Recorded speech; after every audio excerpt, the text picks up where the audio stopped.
Workout Buddy is the new feature on watchOS 26 that's supposed to give you real-time feedback and encouragement during your workouts that you track with the Apple Watch. But in its current state, I'm just not sure who it's for. All right, here we go. Workout Buddy, watchOS 26. First, let's talk about what Workout Buddy is supposed to do. According to their announcement, Workout Buddy is merely supposed to offer words of encouragement and some feedback based on your personal fitness history with the watch. Workout Buddy isn't meant to replace a personal trainer or a coach, and Apple never promised that. They merely said it would offer you words of encouragement during a workout. And honestly, hats off to them for under-promising on that. The problem isn't that Apple didn't promise a lot. It's that what's there is half-baked at best and frustrating at worst. The best way I can sum it up is like this. Workout Buddy is like what would happen if you gave a 5-year-old a stopwatch and asked that 5-year-old to be your running coach for the day. It's overly literal, distracting, often wrong, and just not that useful.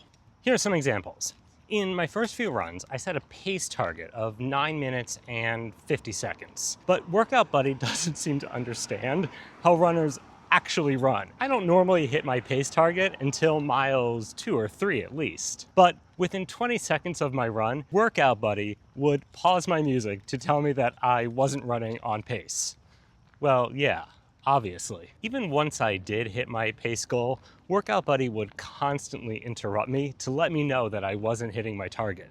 For instance, if I got to 9:47, Workout Buddy would dim the music and let me know that I was ahead of my target. But if my pace climbed above 9:50, Workout Buddy would be right there to dim the music, interrupt me, and let me know that I was a few seconds off my pace target. Furthermore, Workout Buddy doesn't seem to understand the real world. If you're running outside, most of us runners encounter things like stopwalks, and we have to stop and slow down for cars or pedestrians. Every time I did that, Workout Buddy would dim my music, let me know I was off my pace target once again, even if I was just stopping for a school bus. Worse, though, many of the alerts clearly weren't getting to me in real time. At one point, Workout Buddy told me I was running a 10-minute mile. But when I looked down at my watch, I was running an 8:30. That's a huge discrepancy. I don't know if that's a discrepancy from how the data gets from my watch to my phone, or once it gets to my phone, Siri doing the processing on the phone, and then Siri sending it up to my AirPods. But either way, if I'm trying to use Workout Buddy to train for a race or even just to monitor my fitness, I can't have it be off my pace targets by a minute and a half. Let's also talk for a second about custom runs. So I decided to do a custom pacer target run where I told the watch that I wanted to run at a 9:30 pace for 45 minutes. However, when I went to start my run, Workout Buddy never activated. I don't know if that's because Workout Buddy isn't supposed to work on custom runs, or if it is supposed to work on custom runs but isn't working and therefore it's a bug. I looked at the Apple support page and everything I could tell, even including some prompts I got on the watch, seemed to suggest that custom runs should be supported by Workout Buddy. But I tried a bunch of different times and I could never get Workout Buddy to trigger when I was doing a custom run workout. This is all a shame because one would think custom runs precisely when I'm trying to hit certain tempos or intervals or a HIIT workout would be the best possible place to use something like Workout Buddy. I can imagine something in my ear saying, okay, now you're gonna sprint for 30 seconds and then jog for a minute, and coaching me through a specific interval run. But again, I couldn't get Workout Buddy to trigger for these custom runs. Let's talk about the music integration for a second.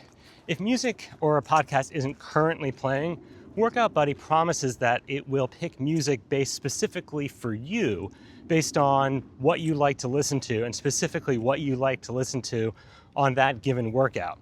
However, in my initial testing, this was just yet another broken promise. On my first run with Workout Buddy, I set it to pick custom music just for me. And you should know, I mostly listen to either indie rock or country music. In particular, indie rock or country music on my runs. So this should have been a very easy get for Workout Buddy. But on that first run, I ran about 45 minutes. I think I heard one Carrie Underwood song, and the rest was hip hop.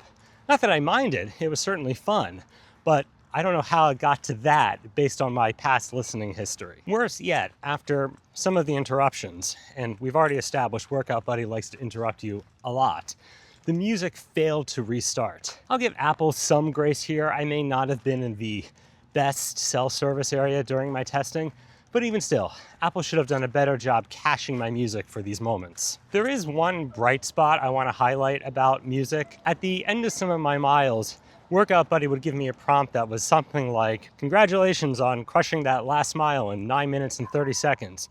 Keep on rocking out to the music of Dasha in this next mile." And Dasha was actually playing.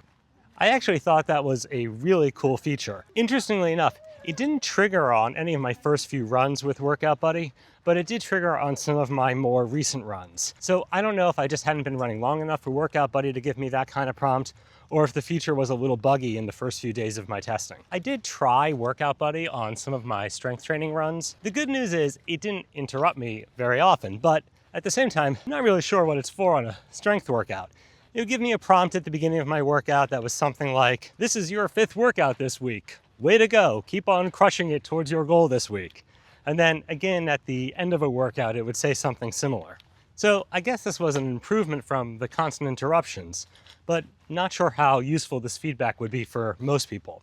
I did try on a strength training workout to have it give me a notification when I reached a zone 2 cardio rate. However, just like with running, within the first few seconds of my run, it told me that I wasn't yet in my zone 2. Again, obviously, I literally just started this workout 20 seconds ago. I think that's the kind of thing Workout Buddy just needs to be a lot smarter about. It has to understand that runners don't always get up to pace right away. And even if you're trying to do a zone 2 workout while lifting weights, you're not going to hit zone 2 within 20 seconds of starting your workout. That's just the kind of awareness Workout Buddy doesn't have yet. On one of my final runs, I decided to really dial back what I was asking Workout Buddy to interrupt me about. Initially, I had asked Workout Buddy to not only track my pace, but to alert me about my step count and my heart rate level. But that just proved to be too many interruptions. So on a whim, I decided to turn all of that off and just have Workout Buddy alert me when I hit the end of each mile. It was nice. I'm not sure how useful that will be to most people, but it wasn't bad, which kind of got me thinking. Maybe the best way to get the most out of Workout Buddy is to not ask too much of it right now. And obviously, Apple needs to keep fine-tuning the accuracy of Workout Buddy while making it less annoying. But here's my big suggestion for Workout Buddy. In its current state, Workout Buddy is set it and forget it. You tell it what you want it to alert you about, hit play, go on a run, and pray for the best. But isn't one of the advantages of chatbots that we can chat with them? So wouldn't it be nice if you could go on a run, and just as Workout Buddy is giving you feedback, you could be giving it feedback on what you need on that particular run. You could say something like, "Hey, Workout Buddy, I just want to focus for the next mile. Maybe don't interrupt me for the next 10 minutes. Or, you know what? I'm feeling really good today. Let's change that pace target to 8 minutes instead of 9. If I can give the buddy feedback on what I need on a run, helping the AI understand what I need on that particular day or that particular moment, that could be a game changer. There's nothing else out there like that right now. Workout Buddy is clearly a 1.0 product at best right now. However, if that's the case, then I really need to see Apple keep iterating on this over the course of iOS 26. If this is another one of those iOS features that gets released in a half-baked state and then sits there unchanged for 2 years, I think that's going to be really frustrating for a lot of people. And that's too bad, because I actually think there's a lot of potential with a feature like Workout Buddy. Have you tried Workout Buddy yet? Let me know what you think in the comments below.